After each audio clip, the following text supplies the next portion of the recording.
Hello student, this is Sembala from Maharaja Agarthan School, Hisar. Today we are going to study Geo chapter 4 of class 10. After the end of this video, I will give you homework which will be checked once the school open. आज हम शुरू करते हैं हमारे कृषि chapter का जो है थर्ड पार्ट। पहले जो है हमने कृषि के बारे में पढ़ा था कि कृषि क्या है, कृषि कितने प्रकार की होती है और कृषि में कौन कौन सी फसलें उगाई जाती हैं। अब जो है हमारा आज का टॉपिक है कृषि के अंतर्गत की प्रौद्योगिकी व संस्थागत सुधार। भारत में कृषि जो है हजारों सालों से की जा रही है, लेकिन प्रौद्योगिकी यानी कि नई नई तकनीक और संस्थागत परिवर्तन के अभाव में और लगातार भूमि के प्रयोग करने के कारण जो है कृषि का विकास रुक जाता है, इसकी गति मंद हो जाती है। तो वो जो है बढ़ती हुई जनसंख्या की आवश्यकताओं को पूरा करने के लिए जो है कृषि में कुछ गंभीर तकनीकी व संस्थागत सुधार लाने की आवश्यकता है। भारत में जो है केंद्रीय व राज्य सरकारें इन्होंने जो है कृषि में सुधार करने के लिए अनेक कदम उठाए हैं। जैसे कृषि क्षेत्र में सुधार के लिए सरकार ने जमींदारी प्रथा को समाप्त कर दिया है। अर्थात प्राचीन काल के अंदर जो है जमींदारी प्रथा बहुत ज्यादा प्रचलित थी। जमींदार जो है किसानों को अधिक मूल्य पर जो है अधिक ब्याज दर के ऊपर पैसे देते थे, खाद बीज दवाइयां खरीदने के लिए उनसे काम करवाते थे, तो उसको खत्म कर दिया गया। छोटी छोटी जोतों की चकबंदी की गई है। जोतें यानी कि खेत, चकबंदी करना यानी कि छोटे छोटे खेतों को मिलाकर उनके ऊपर कृषि करना। तो जो है कि अब जो है छोटी छोटी जोतों को मिलाकर जो है चकबंदी करके यानी बड़े खेत में बदलकर जब कृषि की जाती है तो उससे कृषि की फसल ज्यादा होती है। रेडियो व दूरदर्शन का प्रयोग करके किसानों को खेती की नवीनतम तकनीकों के बारे में बताया जाता है, यानी कि टीवी रेडियो आदि के ऊपर जो है तरह तरह के जो है किसानों की खेती से संबंधित प्रोग्राम दिखाए जाते हैं, जिसमें उन्हें कि किस समय पर क्या कार्य करना चाहिए इसके बारे में बताया जाता है। जब हमारी 1951 में प्रथम पंचवर्षीय योजना लागू की गई थी, उस समय जो है भूमि सुधार जो है उसका मुख्य लक्ष्य रखा गया। हरित क्रांति यानी कि फसलों के उत्पादन में वृद्धि, श्वेत क्रांति दुग्ध उत्पादन में वृद्धि जैसी अनेक रणनीतियां अपनाकर कृषि सुधार का कार्य किया गया। सूखा, बाढ़, चक्रवात, आग व बीमारी के लिए फसल बीमा प्रावधान किया गया है। अर्थात देश में अगर किसी कारण सूखा पड़ जाता है या बाढ़ आ जाती है या चक्रवात आने के कारण, आग लगने के कारण या फसलों में किसी तरह की कोई बीमारी हो जाए और फसलें नष्ट हो जाती हैं, तो उसके लिए किसानों को फसल बीमा कराने का प्रावधान किया गया है। ग्रामीण बैंकों में सहकारी समितियों के द्वारा सस्ती दरों पर ऋण उपलब्ध करवाए जाते हैं। अर्थात गांव के अंदर अनेक बैंकों की स्थापना की गई है, सरकारी समितियों की स्थापना की गई है, जिनके अंदर किसानों को कम ब्याज दरों के ऊपर जो है उन्हें जो है ऋण उपलब्ध कराया जाता है। किसानों को बिचौलियों व दलालों के शोषण से बचाने के लिए न्यूनतम मूल्य निर्धारित किए गए हैं। अर्थात किसानों को जो लोगों के शोषण से बचाने के लिए कि उनकी फसलों को वो कम कीमत देकर खरीद सकें, इस चीज से बचाने के लिए जो है सरकार पहले से ही किसानों की फसलों के मूल्य निर्धारित कर देती है। अगला हमारा टॉपिक आता है भूदान ग्रामदान आंदोलन। भूदान आंदोलन, ग्रामदान आंदोलन जो था, ये आंदोलन महात्मा गांधी जी ने शुरू किया था और महात्मा गांधी जी ने विनोबा भावे को अपना पहला आध्यात्मिक उत्तराधिकारी घोषित किया। और गांधी जी की जो है ग्राम स्वराज में गहरी आस्था थी, यानी कि गांव के अंदर स्वराज्य स्थापित हो जाए, गांव के लोग स्वतंत्र हों, इसके लिए उन्होंने काफी प्रयास किया। गांधी जी की शहादत के बाद यानी गांधी जी के चले जाने के बाद उनके इस संदेश को जो है विनोबा भावे ने गांव गांव के अंदर पहुंचाया। और जब वह इसी तरह जो है जब एक बार आंध्र प्रदेश के गांव पोचमपल्ली के अंदर लोगों के सामने भाषण दे रहे थे, तब जो है कुछ भूमिहीन ग्रामीण यानी जिन लोगों के पास भूमि नहीं थी, उन गांव के लोगों ने जो है अपने भरण पोषण के लिए भूमि मांगी। तब जो है विनोबा भावे ने उस समय तो उनको आश्वासन देते हुए सिर्फ इतना ही कहा कि वे भारत सरकार से इसके बारे में बातचीत करेंगे और उन्हें भूमि दिलवाने का प्रयास करेंगे। तभी जो है उनमें से एक रामचंद्र रेड्डी नाम के व्यक्ति जो है उठ खड़े हुए और उन्होंने 80 भूमिहीन ग्रामीणों को 80 एकड़ भूमि बांटने की पेशकश की और इसे जो है भूदान का नाम दिया गया। तब जो है कुछ जमींदार, जो बड़े बड़े जमींदार थे, कई कई गांवों के मालिक थे, उन जमींदारों ने जो है उन भूमिहीन किसानों को पूरा का पूरा गांव देने की पेशकश की, तो इसको ग्रामदान कहा गया। तो जो विनोबा भावे के इस भूदान व ग्रामदान आंदोलन को रक्तहीन क्रांति का नाम दिया गया। अगला हमारा टॉपिक आता है कृषि का राष्ट्रीय अर्थव्यवस्था, रोजगार और उत्पादन में योगदान।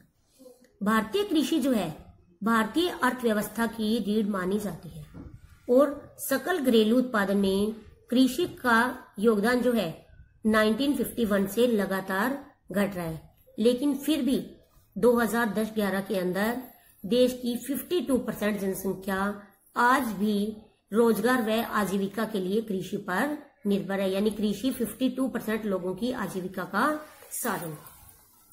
कृषि के महत्व को समझाते हुए भारत सरकार ने इसकी आधुनिकीकरण के लिए अनेक प्रयास किए कि यानी कि कृषि में विकास करने के लिए सबसे पहले भारतीय कृषि अनुसंधान परिषद की स्थापना।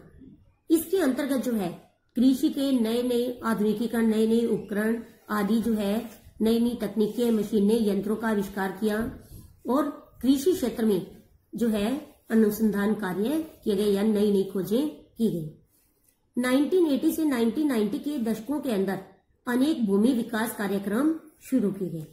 इसके अलावा जैसे कि हमने पहले भी पढ़ा है कि सूखा, बाढ़, चक्रवात, आग व बीमारी के समय जो है फसलों के नुकसान की भरपाई के लिए जो है फसल बीमा का प्रावधान किया गया। अनेक कृषि विश्वविद्यालयों की स्थापना की गई जिसमें कृषि से संबंधित जो है सारी जो है जानकारी उपलब्ध करवाई जाती है। पशु चिकित्सा सेवाएं यानी कि पशुओं को बीमारियों से बचाने के लिए उनके भरपूर जो है पोषण के लिए जो है अनेक पशु चिकित्सा सेवाएं लागू की तथा पशु प्रजनन केंद्रों की स्थापना की गई। इसके अलावा आकाशवाणी व दूरदर्शन के माध्यम से भी जो है कृषि से संबंधित मौसम के पूर्वानुमान के बारे में भी जो है अनुसंधान के विकास को महत्व दिया गया, यानी कि उनके माध्यम से जो है किसानों को पहले से ही जो है बता दिया जाता है और उन्हें जो है किस समय कौन सी कृषि उनके लिए उपयोगी है, इसके बारे में मौसम की क्या स्थिति रहेगी इसके बारे में जो है उन्हें पता चल जाता है, जिससे जो है वो उन्हें कृषि में फायदा होता है। कृषि क्षेत्र में देश में पर्याप्त मात्रा में रोजगार के अवसर उपलब्ध नहीं हो पा रहे और कृषि के विकास की दर भी जो है कम होती जा रही है। इस कारण जो है कि भारतीय किसानों को अंतर्राष्ट्रीय प्रतिस्पर्धा यानी कि दूसरे देशों से जो है कंपटीशन करने के लिए बड़ी चुनौतियों का सामना करना पड़ रहा है। इसका कारण है कि हमारी सरकार जो है कृषि क्षेत्र में बहुत कम निवेश कर रही है। निवेश करना यानी कृषि के ऊपर खर्च करना तथा रासायनिक उर्वरकों पर सहायकी करने से लागत बढ़ रही है।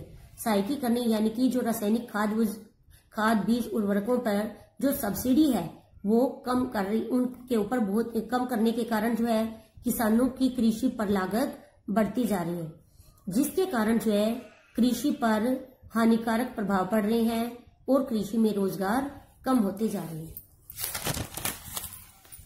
अगला टॉपिक है खाद्य सुरक्षा। खाद्य सुरक्षा क्या है कि भोजन जो है मनुष्य की आधारभूत आवश्यकता है। देश के प्रत्येक व्यक्ति को ऐसा भोजन मिलना जो उसे न्यूनतम पोषण स्तर प्रदान करे खाद्य सुरक्षा कहलाता है। खाद्य सुरक्षा का अर्थ पहुंच, सामर्थ्य एवं उपलब्धता से भी है।